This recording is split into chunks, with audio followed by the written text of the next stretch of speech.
days with us, which is just an absolute blessing to our college.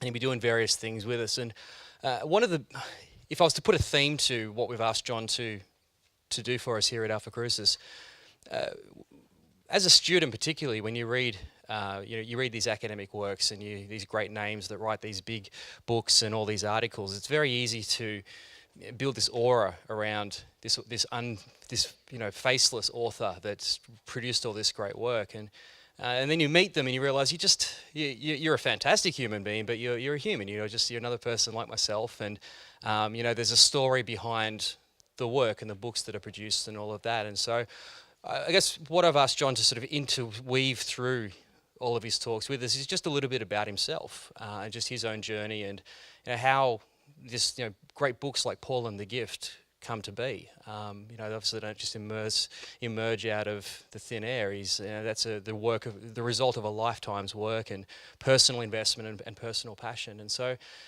John's talk tonight is very much just a bit about himself, his own research journey, and sort of get to know the man behind these great works that have been produced by him and what will still be produced in the future.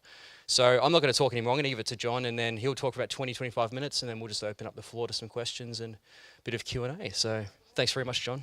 Thank you. Thank you very much, Adam, and thank you for inviting me here. Thank you for your welcome to me. I'm having a great time. And Adam's asked me to be quite autobiographical in this session. I don't really like talking very much about myself, but sometimes I think one can learn from other people's journeys and stories, or sometimes it makes you glad you didn't have that journey, or and every person's journey is different. So please don't think of this as paradigmatic in the slightest.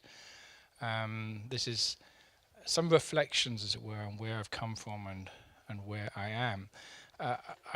I said the journey so far because the journey isn't over.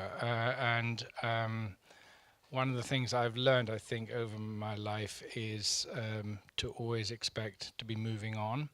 I don't like standing still in my scholarship. I don't like standing still as a person as well. And I think, if I was to give this talk in 5 years' time, I'd probably be saying something quite different from what I'm saying now, which is fine. So everything's provisional, as Paul said. Now we know only in part, and so our wisdom is constantly changing, and so there's nothing definitive here. But I thought I would share a few things with you that might, I hope, spark some discussion. And as I was thinking about this, two of the themes that came out, and I should say one other thing before I start, related to these two themes, is you may not agree with everything I say here, and that's fine. We can have good, healthy Christian debate. So I may have ended up on a place in my journey where you wouldn't want to go. That's fine. So, but two themes that I think stand out for me are integrity and honesty. I don't know why, but from quite early age, I've got emotionally quite angry at dishonesty, where I feel people are not telling the truth. They're not telling the truth as they see it, really. They're hiding something, or they're twisting something in order for convenience sake. Now, a bit like Paul got angry with with Peter for hypocrisy. And there's something about scholars or scholarship that is not truly honest that really kind of bugs me. But integrity is the other theme, and that is about integrating the different spheres or dimensions of one's life. I've always sought that and not always attained it, but I've sought that. That's to say that my personal life and my life of faith and my life of scholarship should somehow co-inhere. And I've had, as you'll see in a moment, I've had moments in my life when I've not achieved that, when I've been quite schizophrenic, I think. But that's what I've been wanting to move towards, and there's a lot more integration yet to happen, but that's where I'd like to be. So look out for those words, as it were, integrity and honesty. A little bit about where my background is perhaps first. Because I'm partly still there and I'm partly reacting against it. You know, we all fight elements of our own past, you know, and don't we, as well as benefit from. Okay, so I grew up in an English evangelical family. My father was quite big in, now evangelical doesn't mean Sydney Anglican evangelical. It's a very, very broad. This isn't so. I was born in 1958, so this is in the 60s and 70s. Evangelicalism, the sort of John Stott evangelicalism. You know that, you know what I mean there. So, my father was big in what was then called InterVarsity Fellowship. Or what's it called here? AFES, that's it, yeah, okay. Scholars, you know, I admired from that tradition, people like F.F. Bruce and I. Howard Marshall, okay, you know, you say where I am. So it wasn't an anti-intellectual tradition at all. I mean, John Stott wasn't trained as a scholar, but he used intellectual resources. It respected scholarship. But it was quite an embattled tradition. It was embattled on two fronts against an increasingly secularizing culture, and it was anxious about apologetics to that culture. My father was a scientist by training and did a lot of work at the sort of apologetics of science-faith on the science-faith interface. It was also embattled against liberal theology. Okay, so this was the evangelicalism on the rise in an environment where theology in the churches had been dominated in the 50s and 60s by the John Robinsons of this world and liberal Christianity, which had sometimes good intentions trying to reinterpret Christianity for the modern world, but usually throughout the baby with the bathwater. Now, I mention all that because what developed in evangelicalism at that time was a strong commitment to a kind of historical positivism. What do I mean by that? I mean a commitment that you should be able, for apologetic reasons, to prove the truth on historical grounds. That you had to defend the historicity of every element of the Bible. Biblical scholarship was about being a better historian than the liberals, outsmarting the liberals by doing better history. Okay, that's what F.F. Bruce was. This is an English tradition that goes back to some extent to Lightfoot in the 19th century, but was picked up by evangelicals. And so, very anxious. Let's take one example. You know, the I am sayings in John's Gospel. Okay, very, you know, the people like Nineham and so on, liberals and New Testament scholars at that time say, well, of course Jesus didn't say that. I mean, this is just Johannine overlay on the historical Jesus. And you know, the evangelical responders say, help, you know, that can't be right. We've got to prove that Jesus did say this. We've got to prove that all the Johannine sayings go back to the historical Jesus in the sense that, you know, sometime somewhere around Galilee Jesus said this. And what it was, as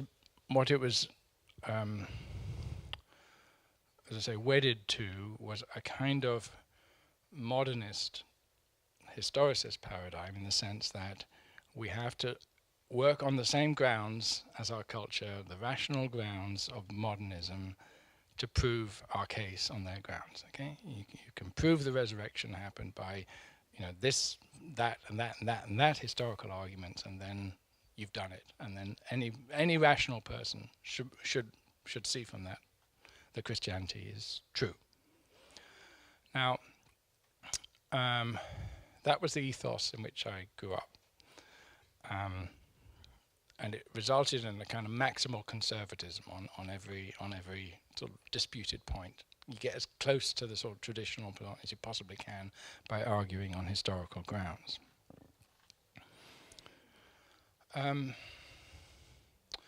My own journey took me, after I finished school, I went to Pakistan for 9 months and worked in a church there, which was a culture shock of extraordinary and reverse culture shock when I came back to the UK. And that unsettled me, I think, at a personal level in a very, very good way. I started off studying classics, which is Greek and Latin, because I'd had a very good classics teacher at school. So I studied, and for 2 years, I was at Cambridge, for 2 years I did classical studies, where you learn all the hard skills, as it were, hard-nosed skills of how to be a historian, as well as reading ancient texts and so on. After 2 years of that, I couldn't connect I couldn't see what was the point of doing classics in a world which was full of the poverty I'd experienced in Pakistan. I just kind of had a crisis of what's the point of all this? So I decided to switch to theology, and it was relatively easy to do that in those days. Thinking that might be more useful in some way. My wife still laughs when I say that. So I switched to theology, and then I entered a crisis of faith. Now, can you see why? All right, it's coming up to Christmas. My first term starts in October. Okay? I'm rereading the Gospels, Matthew and Luke, and my head is full of what would a classicist make of this? All right, what a classicist would make of stories in which angels appear there and angels appear there, and there are dreams of this and so on. The classicist would say, well, this is good mythological material. And I didn't know how to handle that, because I'd grown up in this atmosphere of sort of historical positivism, in which if it didn't happen, on the grounds that historians decide whether things happen or not, it was just false, in some absolute sense, false. There were no doubt other factors too, but I suddenly went into a crisis of faith, and I lost my faith for a while. Other biblical scholars do that sometimes for good. I don't know how many biblical scholars I've met over the years who started off in very conservative evangelical backgrounds, who encountered biblical scholarship, and their faith was so brittle that they lost their faith within a matter of weeks and spent the rest of their careers attacking their former selves. Have you ever come across that phenomenon? Yeah, okay. Because by that time they're into biblical scholarship, they don't know what else to do with their lives, so they decide, I'll just carry on being a biblical scholar. I will just viciously slaughter my former self. Well, so I wasn't the only or the first one to start being a biblical scholar and find that my faith foundation was quite brittle, quite fragile. And this is where the honesty thing kicks in, okay? I wasn't prepared to be dishonest at this point. I wasn't prepared to say, oh, well, let's just sort of pretend that isn't there in the text and kind of get around it. There was something sort of, as I say, almost kind of ruthlessly honest streak of my nature that I wanted to look at the truth full on. Well, to be honest, I don't exactly know what happened then, in the sense that I don't know how I didn't entirely I lost my faith, but I sort of somehow drifted back. And people sometimes ask, well, did you get some sort of further solution to your problem? The answer is no, at that stage I didn't. There was an unresolved problem. I had a look at atheism, and I thought it was extremely unconvincing as well. So I remember reading Bertrand Russell thinking, all right, now I'm going to find the truth. And it was so unimpressive that I decided that wasn't any better. That was where the honesty kicked in another way. I no doubt had a lot of support from others, and I had a lot of prayer, and God was good to me. That's all I can say. But I didn't, having been sort of in a crisis, I didn't entirely abandon the faith, even though I wasn't sure what to make of it. And that's when I ended up quite schizophrenic. That's when I wasn't integrated, okay? There was a bit of me, it's still at an existential level. I believed, or at least I wanted to believe, but my head didn't know what to do with the information I was receiving. And, how little things sometimes become sort of symptoms of where you are. I remember wrestling with the problem of, did Paul write the pastorals? We were just talking about that just now, okay? Now, in the tradition I grew up in, it was a shibboleth. You had to believe that Paul wrote the pastorals. Otherwise, you might as well abandon the faith. That was the kind of fragility of my, because so much had been invested in that defensive mode of, we have to prove that everything is as we've always believed it to be, despite liberal. It was liberals who doubted whether Paul wrote the pastorals. Evangelicals had to hold that. But I read and read and read, and I read in Greek, and I couldn't see how this could be the same person. And it looked to me like this is somebody in the Pauline tradition at a later date. Well, as I say, that was a kind of almost a symbol for me, or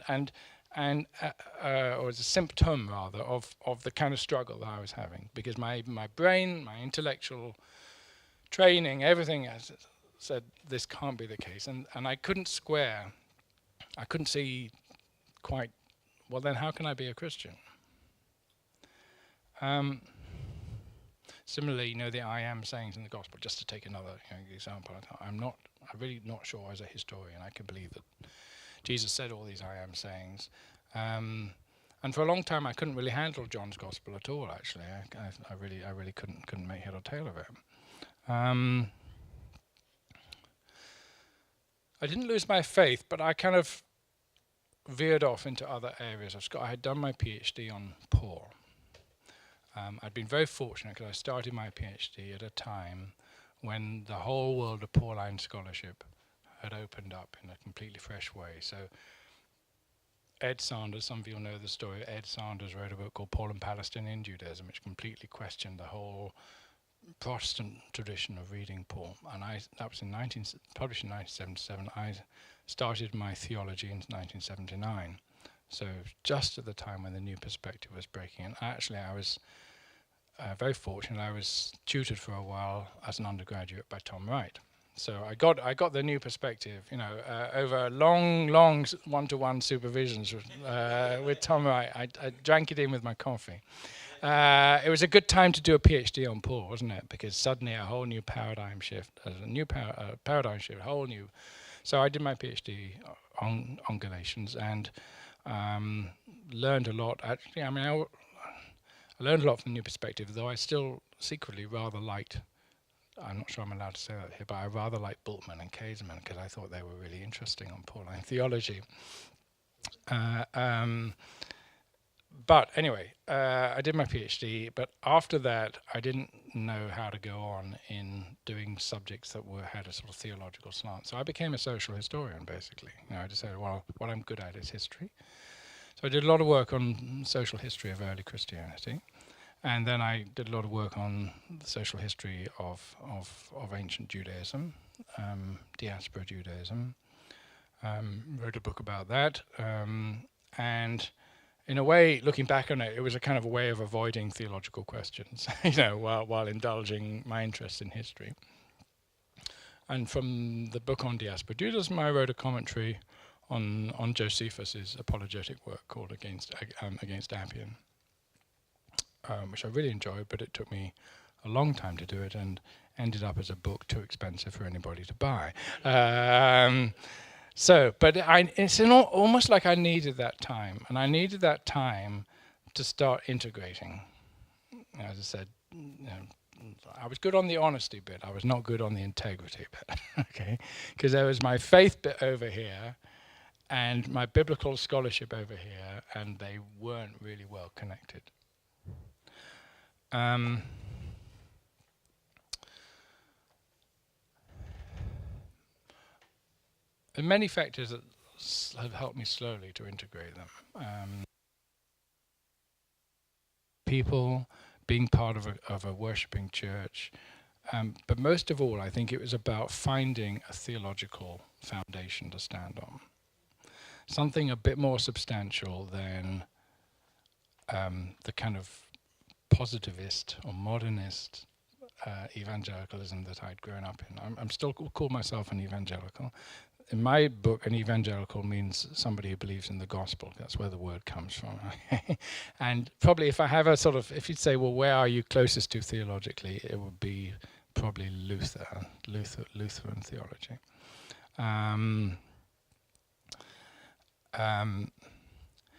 What I think I've come to see, and I think my journey is a bit like a sort of journey of an evangelical out of modernism into postmodernism. There are elements to that, but there's also elements of just finding, as I say, the theological frame in which to put history.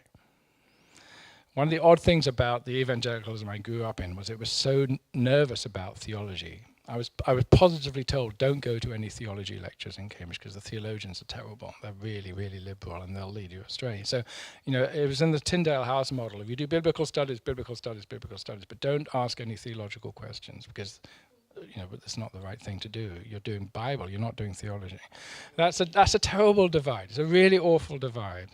And as a result, I didn't have a theological frame in which to understand the Bible. I didn't have a theological frame in which to understand history.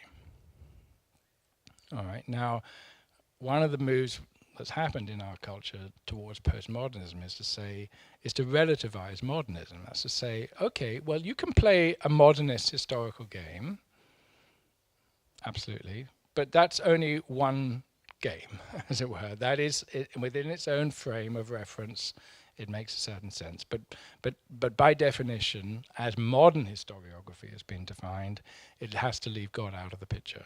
It cannot accept the resurrection of Jesus because that doesn't happen in history, as any historian, as history is defined within a particular modernist paradigm. All right, and I didn't know how to frame history theologically. That's to say, because it's not you're either a theologian or a historian, but it's a question of what are your base presuppositions about history. And if you can't accept that God is active in history, then you can't accept a biblical account of history at all. And so slowly, I learned a bit of theology. I began to think again theologically, and I had some sort of mentors and examples who helped me to begin to do that. People like Lou Martin was terribly important for me. I don't know if anybody knows the name J.L. Martin, who was a Pauline scholar who I got to know and to help me think through theologically what I was doing. Now, all of those things then came together for me in my next research project, which was a book called Paul and the Gift, where I got to indulge my interest in grace and in gift. I got to finally go back and work out what was wrong with the new perspective or what was right and wrong about it. I got to think about Paul again theologically and unapologetically begin to say some things theologically.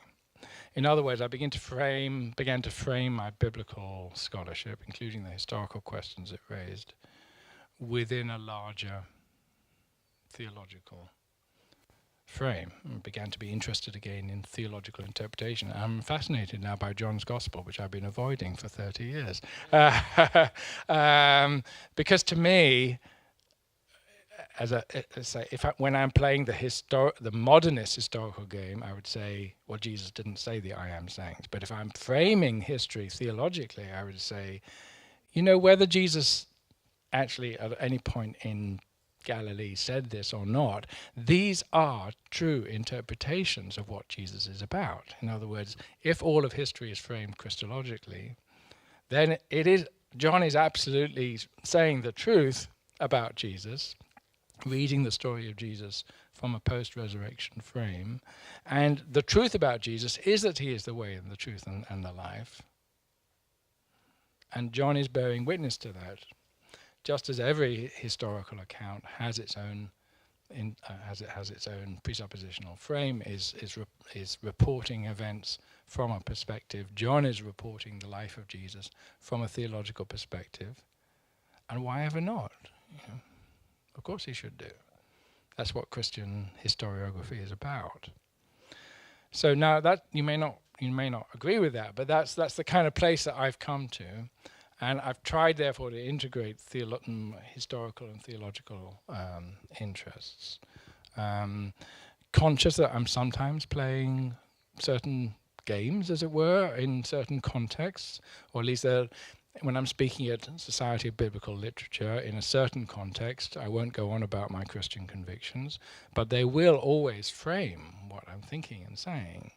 And I've more than once been accused of being a theologian and not a historian there. And I'm both actually, but that's fine, I'm prepared to live that way.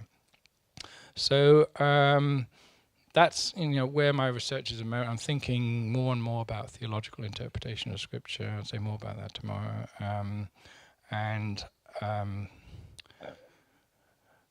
it's not.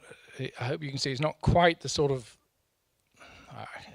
The journey has been from a kind of rather anxious sort of historical proof. I've got to prove this on historical grounds to, in a sense, a much more unapologetic. I'm not answerable to to some modernist agenda here now. I'm living in the Christian tradition and speaking from it and for it, while using all my critical skills in the process of that. And that partly reflects, I think, that in Britain, liberal theology has more or less died and nobody's interested in it anymore. And the theologians who have survived, both Protestant and Catholic or Orthodox, or people influenced by all three traditions, are actually really, really orthodox, small o. That's to say, Rowan Williams and people like that, David Ford, their equivalents 40 years ago would have said that, well, we don't believe in the Trinity anymore. That's old hat, isn't it? But nowadays, all the leading theologians are saying, well, of course we believe in the Trinity. If you don't believe in the Trinity, there's no point even pretending to be a Christian. And I think, great. And the other thing is they're interested in the Bible.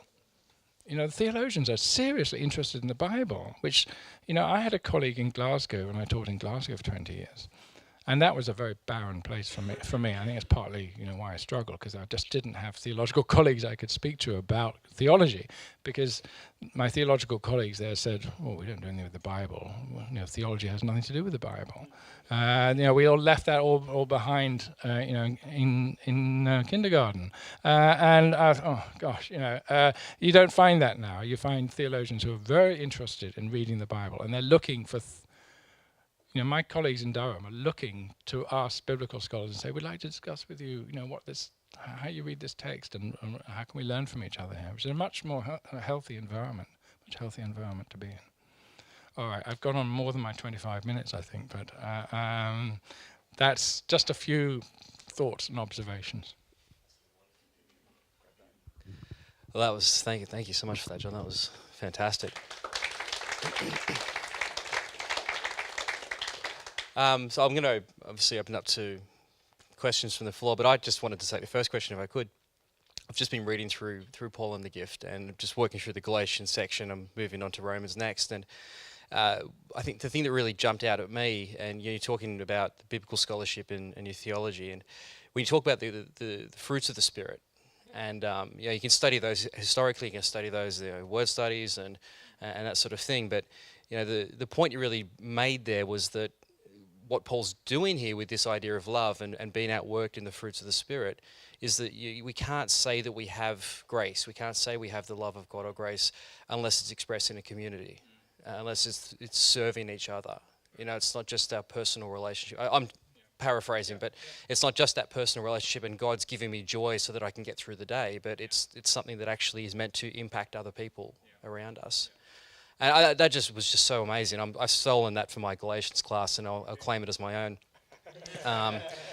You might get some credit. But I guess the question, we've got a lot of practitioners here, we've got ministers and people training for ministry, and I guess one of the questions that I'm very interested to find out more about is how your research and your scholarship informs, obviously we've seen your faith, but I guess your ministry, and what sort of things do you do at your church, and how is that informed? Thank you. Yeah, that's been important for me to have to go back to the theme of integrity, to have elements of my scholarship that relate to what I actually do on a church basis. So I'm an Anglican, and I live in a tiny village 4 miles north of Durham. Durham was a coal mining county. It was all made up of coal mines, and this little village sprung up out of nowhere, out of a bunch of fields when they discovered coal there in the 1870s. And the long history of coal mining for 3-4 generations, and then all the mines closed down. Mrs. Thatcher killed the last ones off in the 1980s. So this village has lost its raison d'etre. Doesn't have any reason to be there anymore, but there's a lot of families still around. So it's a relatively socially poor, economically poor community. For a while, we went into a church in the city of Durham when our children were still school age, because there's a very good youth group there. But when the last of our children left home, we thought, why are we living in this village and not participating in the only Christian community that's still left in the village? If we're either here or we're not here, and if we're here, we need to. So we threw in our lot with and it's not quite the churchmanship, that I'm most comfortable with. Certainly not John Stott kind of evangelicalism. It's fairly sort of middle of the road, a bit mixed, and there's a statue of Mary, which nobody takes any notice of at all. And, it's got a wonderful mixture of traditions. It is complete cross-section socially. I think there's a congregation of about 30, and there's only 2 or 3 of us who've got any university education. Most are local families, the residue of the mining community. Very faithful Christians, living out in their lives the care and community that is involved in being a Christian. We've started a little charity, and we work in the community to run a community cafe and to run a mums and toddlers group, and we've started to try and reach out to the generation of kids who don't come to church, and with what's called messy church. Anybody come across messy church? But yeah, okay. Very, very low threshold church. But that's great. They love it. And we have a good relationship with the primary school, and we go in there and act out Bible stories, and it's a lot of fun.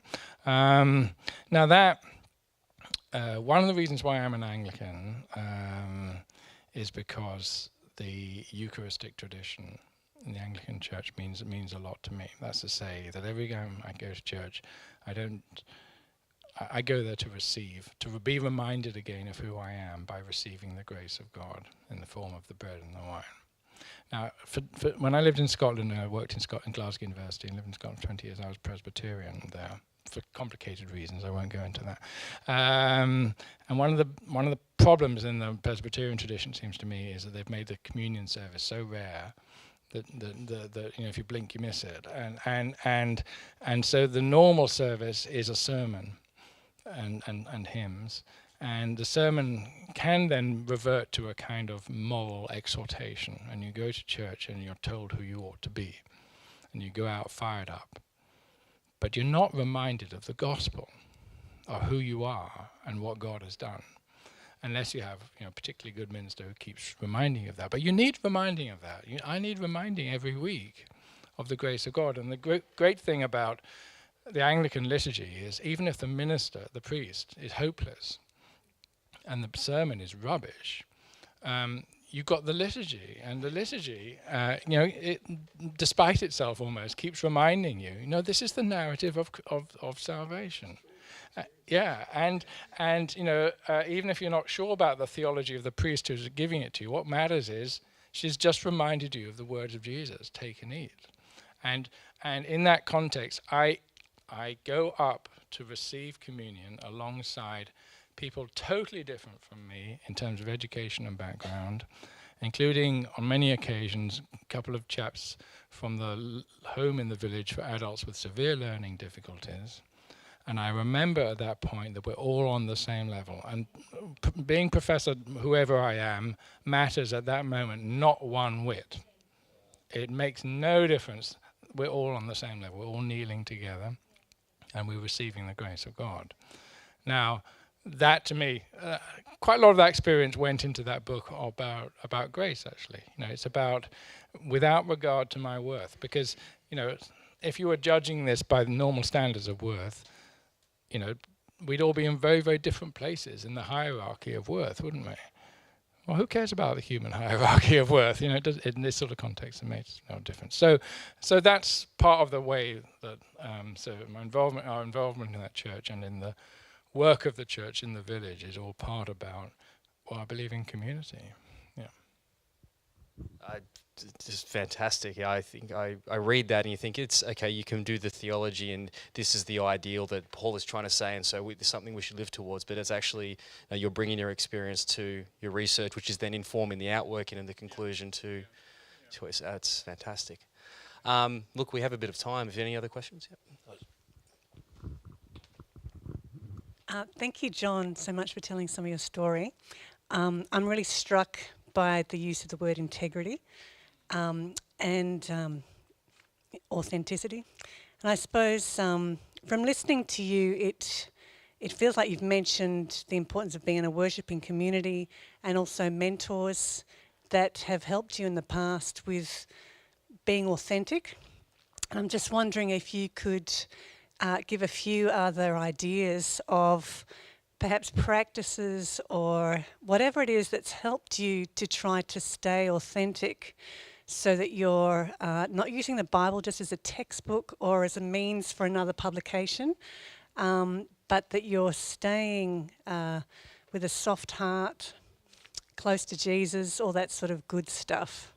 And just if there's time to say something for the faculty here about important practices that help you run the course as an academic in the long term without becoming dry or burning out, given the pressures of academia.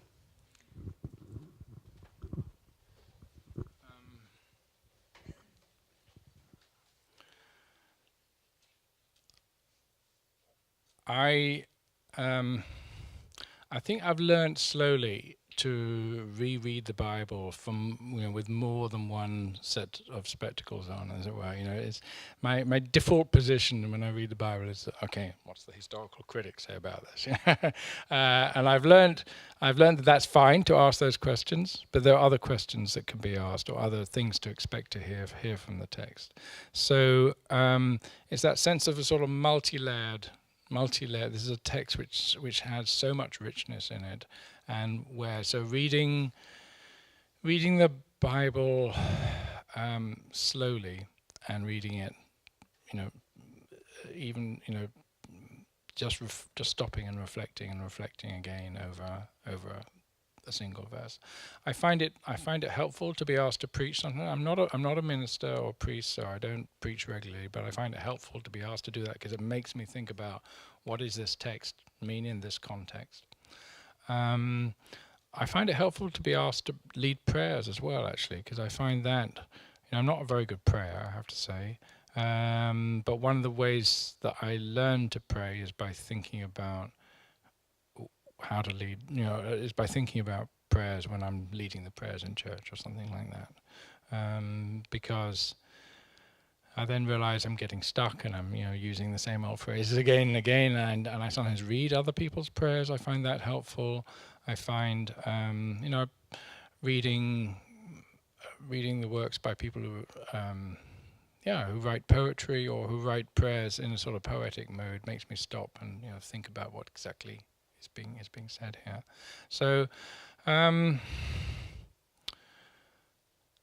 being part of a worshipping and receiving community and is that receiving the grace of God is on a regular basis. I really miss it if I'm not there on a Sunday. I kind of feel like my week's not properly come to its head, as it were, or at least not got off to a good start, or whichever way you look at it.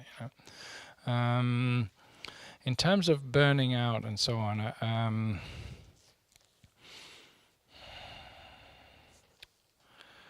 I'm fortunate, I think, in that I don't have to teach the same class every year, and I can alter the subject matter. Even when I do teach the same class every year, I can alter the subject matter. I find it takes me a lot of work to get a new class together, and I do it the first time, and I learn from my mistakes, and I do it better the second time.